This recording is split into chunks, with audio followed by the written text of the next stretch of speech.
All right. Hello, this is Dr. Willis for Special Ed Law again. Today we're at session 8 and we're looking at chapter 11 in our text as well as the Ohio Administrative Code on least restricted environment. And most of our discussion here is actually going to focus on things that were in the text. You need to read the rule and understand it. And I'll ask if there are questions on that in this week's discussion, or this session's discussion, but there's not necessarily a lot of understanding. It's just you need to, or things that I feel like I need to explain in that rule to help you understand what least restrictive environment is. So we're going to focus on chapter 11. We're going to talk about what least restrictive environment is, what do we mean by when we say related factors, look at a couple of the judicial standards that are important for us to understand, and then notions about how to determine least restrictive environment. So let's jump right into it. So the general notion of least restrictive environment is to maximize, to the extent appropriate, students with special needs receiving their education with their non-disabled peers. So we think about this, and the text goes into this notion that sometimes the word mainstreaming is used, sometimes we use the word inclusion. These are philosophies or types of placements. Least restrictive environment is the rule that oversees those types of placements, right? We should think about this least restrictive environment as a continuum of placements. So the least restrictive environment, and the one that meets the highest standard of least restrictive, would be the general education classroom. That may be the general education classroom without supports. The general education classroom with supports would be considered least restrictive.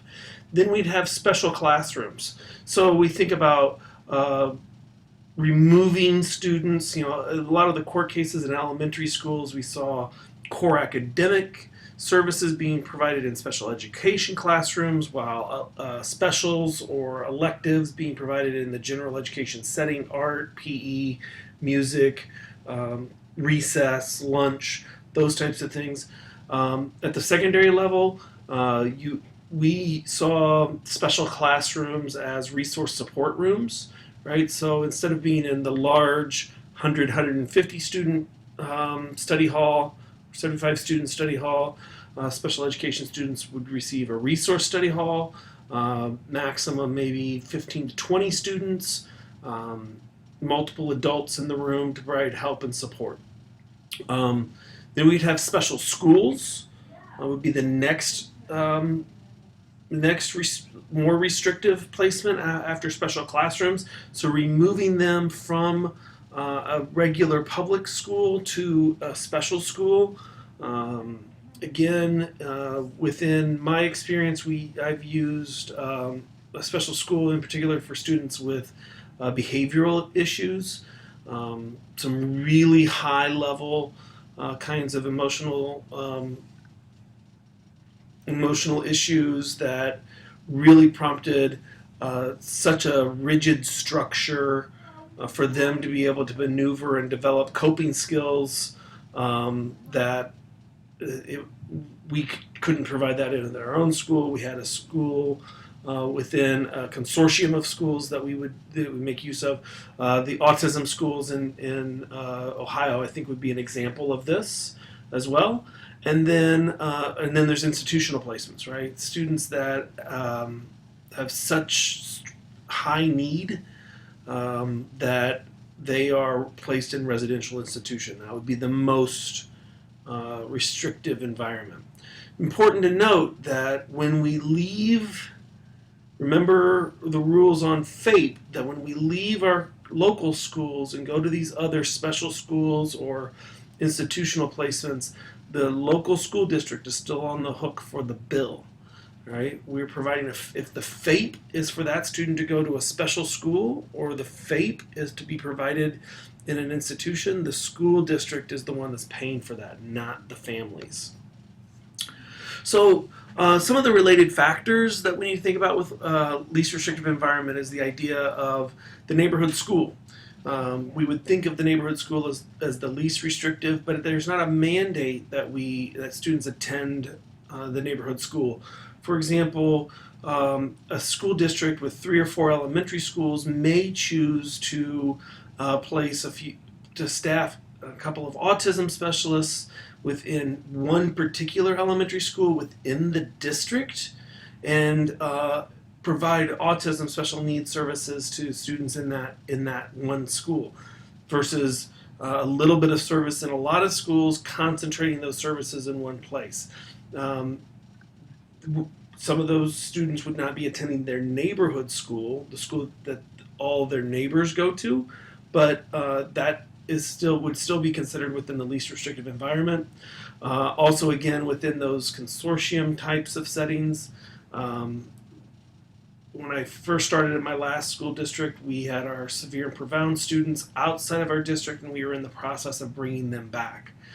They attended a different school and a different public school, full comprehensive high school in another school district that we were partners with, and that was because of low incidence and availability for resources. Our incident numbers were going high enough that it was appropriate for us to place them back into our school district. That would be considered a less restrictive environment, and it was feasible for us to be able to make that happen and provide quality services. Non-academic programming. If least restrictive environment does feed over into this. So can students participate in extracurriculars with their non-disabled peers on an equal availability? But also related factors are interest of peers, and this is one that gets really tricky sometimes, right? The question is, that a least restrictive environment placement, we can consider whether behavior is so continuously disruptive to the gen ed classroom that it's distracting or is in the lesser interest of their peers, and therefore we should go to a more restrictive environment. And then access to general curriculum, right? And we've talked about that with FAPE as well, but again, it comes up with least restrictive environment. All right, next are some judicial standings, and it's important to note that the United States Supreme Court has not ruled on least restrictive environment. So as a result, we're left to lower court decisions, and those are regional, right? So we have our Northern Ohio District Court and our Circuit Court that of Appeals out of Cincinnati that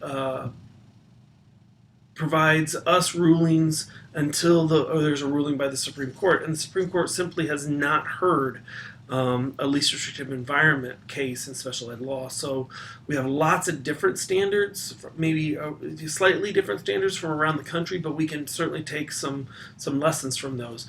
And the first one is the Roncar portability test, and this is a case out of our Circuit Court. It was out of the Southern District of Ohio in Cincinnati, and then heard in the Circuit Court in Cincinnati. And essentially, this portability test says if the school decides that a segregated placement is warranted, and the court then is charged to decide, is it possible to provide what makes this segregated setting superior? Is it possible to provide that superior service inside the general education classroom? If it is, then the segregated setting is not appropriate. Okay? So remember, so again, if it can move with the aids and additional supports, if it can move from the segregated setting to the gen ed setting, then the gen ed setting is the appropriate location. And it is the least restrictive environment, and the segregated setting is not appropriate and a violation of least restrictive environment. So that is the law of the land for Ohio. That is the thing that we ought to be holding up. If we look at a student's placement and say, are we in the least restrictive environment, we ought to consider this standard. Right? But there's another one. The Daniel two-part test is another one that's important, and it's the one that's been reproduced across other circuit courts. So again, a circuit court decides this test, it's the law of the land for those states. A similar case comes up at another circuit court, they're not bound, or district court or circuit court, they're not bound by the Daniel two-part test, but they can adopt it as their own, and that's what has happened in a couple of cases. So this is kind of the most prolific, and one that I think we ought to be aware of. And the two parts are as follows: can the general education classroom with supplementary supports and services be achieved satisfactorily? And if the student is placed in a more restrictive environment, is the student integrated to the maximum extent possible? So can we maximize FAPE? Can we get FAPE inside the general education classroom with additional supports? If so, that's what we ought to do. If we decide no, we can't, that's fine. Are we maximizing the student's ability to integrate with their non-disabled peers? So again, elementary setting, we might see core academics done somewhere else, and then electives or specials being done integrated. Also, we might see, again, with severe and profound students, we used peer aids inside of our classroom to cause additional interaction with non-disabled peers. Additionally, we had a Best Buddies program that provided an extracurricular opportunity and another way for students to interact with non-disabled peers. Both would have met the Daniel two-part test. So determining it least restrictive. And I need to get galloping along here. So we've got individualization. It is case by case by case, and this is one of the tricky things about special ed law, but is one of the things that is very consistent in special ed law. The Congress has not pinned us into a corner in what needs to happen, even with LER. This is not saying that we have to have every special ed kid in the gen ed classroom. Congress recognizes that's not appropriate, and so we need to individualize it. We need to do it to the maximum extent possible, and it should be our default position, but it's not required. The question becomes benefit to students, and some of those legal cases, it was a situation where they were in a minimally restrictive environment, but the student was not making was not receiving educational benefit. They were not making educational progress. First and foremost is FAPE. Are they making is there educational benefit to the placement? And if the question is no, then it's okay for us to think about a more restrictive environment. The first question, though, is are we providing enough supports, right, in that space? And if we provide appropriate supports and we're still not getting benefit, then we can go to a more restricted environment. Effect on peers, as I said, it's okay for us to consider that. Appropriateness, again, are we receiving educational benefit? Does this meet the definition of FAPE? We should maximize integration. And are we using all of our supplementary aids and services to help in that process? All right, so those are the things that we need to think about within least restrictive environment. I look forward to the discussion on this session, and we'll talk to you soon.